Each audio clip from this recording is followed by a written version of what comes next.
ভুল করেও আর ফুলকপির ডাঁটি ফেলে দেবেন না। ফুলকপির ডাঁটিগুলো এইভাবে একদিন হলেও রান্না করে খেয়ে দেখুন। আশা করি খাওয়ার পর আপনাদের ভালো লাগবে। নমস্কার বন্ধুরা, আমার এই ছোট্ট চ্যানেলে আপনাদের সবাইকে স্বাগতম। ফুলকপির ডাঁটি রান্না করার জন্য দেখতে পাচ্ছেন এখানে আমি কিছু ফুলকপির ডাঁটি মাঝখান দিয়ে কেটে ধুয়ে পরিষ্কার করে নিয়েছি। তার সাথে একটা আলু কেটে নিয়েছি আর সাথে 4-5টা সিম নিয়েছি। শীতের সবজি যেহেতু খেতে ভালোই লাগবে। আর 2-3 পিস নিয়েছি টমেটো।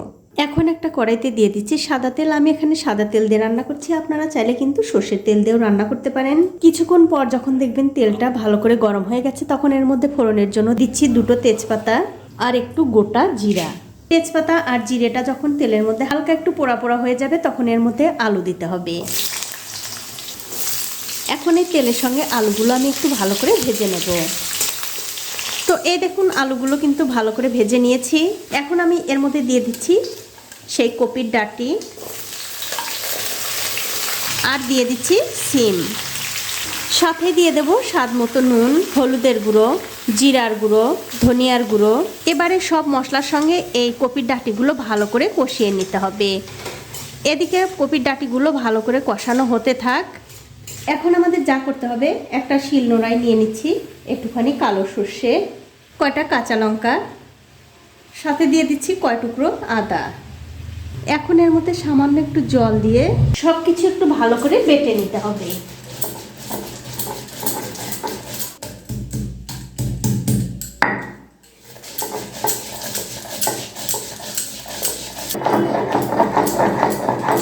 দেখুন সর্ষে কিন্তু বাটা হয়ে গেছে। এখন এই সর্ষেটা আমি তুলে নিচ্ছি।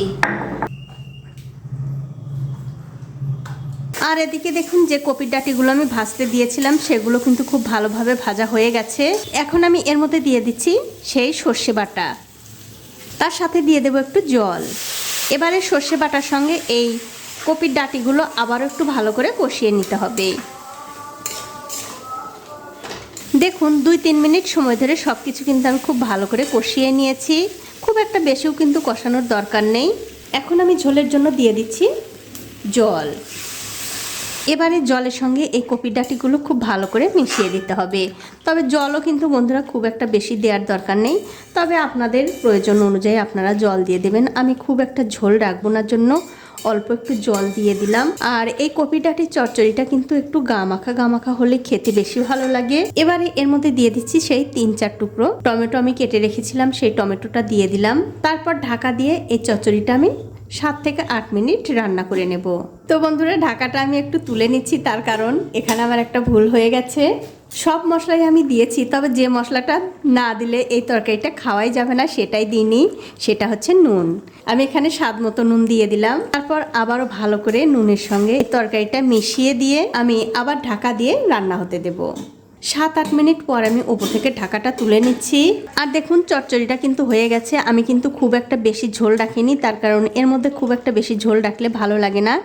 এখন আমি গ্যাসের ফ্লেমটা বন্ধ করে দিয়ে অন্য একটা প্লেটে আপনাদের একটু পরিবেশন করেও দেখাচ্ছি কতটা সুন্দর হয়েছে। দেখুন এই চচ্চড়িটা কিন্তু বন্ধুরা গরম গরম ভাতের সঙ্গে খেতে আমার তো ভীষণ ভালো লাগে। আপনারা একদিন হলেও এভাবে চচ্চড়ি রান্না করে খেয়ে আমাকে কমেন্ট করে জানাতে ভুলবেন না আপনাদের কেমন লাগলো। তো বন্ধুরা আজ এই পর্যন্তই, দেখা হবে অন্য কোনো নতুন ভিডিও নিয়ে।